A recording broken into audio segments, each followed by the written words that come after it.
एक राजा जिसके सपने में आए भगवान और जिसे भगवान ने आज्ञा दी, बांका मोहन गांव की नदी के किनारे जाओ। वहां एक नीम की लकड़ी की तलाश करो जिस पर तुम्हें एक नील माधव मिलेगी। तुम उसे अपने राज्य में लेकर आओ और उससे मूर्तियां बनवाओ। राजा ने वही किया जो भगवान ने उनसे सपने में कहा। वो वहां गए और वहां उन्हें पानी में तैरती लकड़ी दिखाई जिसमें से एक नीला प्रकाश निकल रहा था। यही था वो नील माधव। वो इस नील माधव को लेकर आए। ये राजा थे महाराज इंद्रद्युम्न, और जो भगवान उनके सपने में आए वो कोई और नहीं बल्कि भगवान श्री विष्णु थे।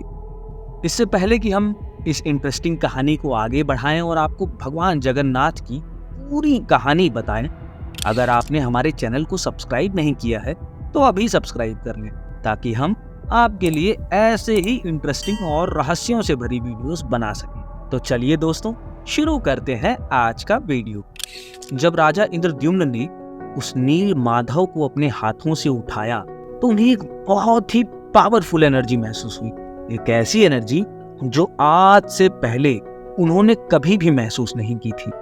फिर शुरू हुआ इस लकड़ी से मूर्ति का निर्माण। लेकिन आपको ये जानकर शौक लगेगा कि इस मूर्ति को बनाने के लिए आया हर एक कारीगर विफल रहा। कारीगर जैसे ही अपने औजारों का इस्तेमाल करते वो टूट जाते थे। और फिर एंट्री होती है भगवान विश्वकर्मा की, जो एक मूर्तिकार का वेश धर के राजा के महल में आते हैं और राजा से ये कहते हैं कि इस मूर्ति को मैं बना सकता हूँ, लेकिन एक शर्त पर। मूर्ति बनाने के 21 दिनों तक कोई भी व्यक्ति मंदिर के भीतर प्रवेश नहीं करेगा। मंदिर का दरवाजा 21 दिनों के लिए बंद कर दिया गया ताकि वो अपना काम कंसंट्रेशन के साथ कर सके। लेकिन दोस्तों, आप तो जानते ही है कि ये इंसानी प्रवृत्ति है कि जिस काम के लिए उसे मना किया जाता है वो ठीक वही काम करता है। उस राज्य की महारानी साहिबा ने भी यही किया। अभी लगभग 2 ही हफ्ते बीते थे कि उन्होंने मंदिर का दरवाजा खोल दिया और जब अंदर देखा तो तीनों मूर्तियां बन चुकी थीं। भगवान जगन्नाथ, उनके भाई बालभद्र और उनकी बहन सुभद्रा। लेकिन अफसोस कि अभी वो मूर्तियां पूरी तरह से तैयार नहीं थीं। शर्त टूटने की वजह से उन मूर्तियों का काम भी वहीं रुक गया। इसीलिए यह मान्यता है कि मंदिर में रखी ये तीनों मूर्तियां आज तक अधूरी ही। जी हाँ दोस्तों, हम बात कर रहे हैं भगवान जगन्नाथ, जिन्हें विष्णु भगवान के कई अवतारों में से एक माना जाता है। लोगों का मानना है कि जगन्नाथपुरी में भगवान विष्णु भोजन ग्रहण करने के लिए आते हैं। यही नहीं दोस्तों, इस मंदिर से जुड़े और भी कई राज हैं जो इस मंदिर को विशेष बनाते हैं। जैसे मंदिर के रसोई घर की कहानी। इस मंदिर में रोज भारी मात्रा में प्रसाद पकाया जाता है, लेकिन हैरानी की बात यह है कि यहाँ आने वाले हजारों लाखों भक्तों के लिए ये खाना कभी भी कम नहीं पड़ता। लेकिन जैसे ही रसोई बंद करने की बारी आती है, पता नहीं कैसे, पर अन्न का एक एक दाना अपने आप खत्म हो जाता है। ऐसा कैसे होता है, इसके पीछे क्या कारण है, आज तक किसी को नहीं पता। खाने को बड़े से मिट्टी के चूल्हे पर बनाया जाता है, मिट्टी के बर्तनों में, जो एक के ऊपर एक रखे हुए होते हैं। दोस्तों, होना तो ये चाहिए कि आग के सबसे नजदीक वाली पहली हंडी का खाना पहले पकना चाहिए, लेकिन यहाँ कहानी कुछ उल्टी ही है। यहाँ पर सबसे ऊपर रखी हंडी सबसे पहले पक जाती है, उसके बाद नीचे की हंडियां पकती है। इस मंदिर से जुड़े कुछ और रहस्यों की बात करें तो इस मंदिर के ऊपर लगा झंडा हमेशा हवा की उल्टी डायरेक्शन में बहता है। इसके अलावा इस मंदिर के ऊपर कभी भी कोई चिड़िया नहीं उड़ती। यही वजह है कि इसके ऊपर से किसी हवाई जहाज के उड़ने को भी बैन कर दिया गया है। इन सब मिस्ट्रीज के पीछे की वजहों को साइंटिफिक तरीकों से सुलझाने की कोशिश तो की गई, लेकिन कोई भी इसे सुलझाने में कामयाब नहीं हो पाया।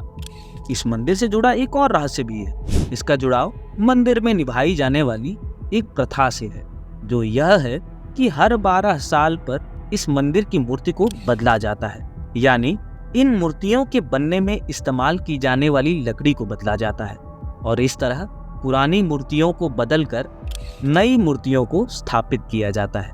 लेकिन इसमें एक बात ध्यान देने वाली ये है कि इस मूर्ति के अंदर एक पदार्थ है जिसे पुरानी मूर्ति में से निकालकर नई मूर्ति में डाला जाता है। इसे कई लोग ब्रह्म पदार्थ कहते हैं। इस प्रथा को इतना सीरियसली फॉलो किया जाता है कि जब मूर्ति को बदलने का दिन आता है तो पूरे शहर की बिजली काट दी जाती है, पूरे शहर में अंधेरा कर दिया जाता है, सीआरपीएफ की पूरी टीम तैनात कर दी जाती है और मंदिर में किसी भी व्यक्ति का प्रवेश वर्जित कर दिया जाता है, बस एक व्यक्ति को छोड़कर, जो कि स्वयं इस मंदिर के मुख्य पुजारी हैं, क्योंकि मुख्य पुजारी ही इस रिचुअल को निभाते हैं।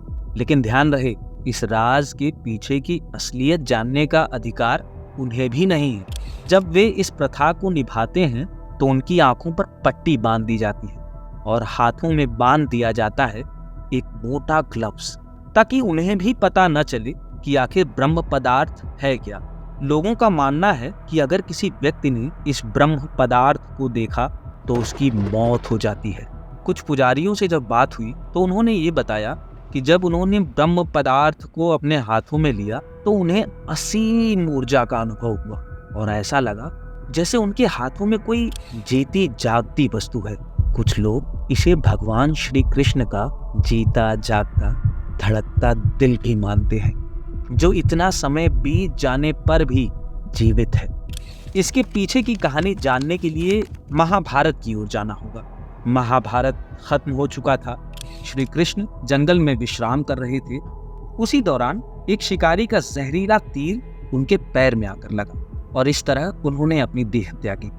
महाभारत के मौसूल पर्व की माने तो अर्जुन ने उनका अंतिम संस्कार किया। उनके शरीर के सारे अंग प्रकृति के 5 तत्वों में विलीन हो गए, लेकिन उनका दिल अभी भी जीवित ही था। इस जीवित दिल को अर्जुन ने एक लकड़ी के टुकड़े पर रखकर नदी में बहा दिया था।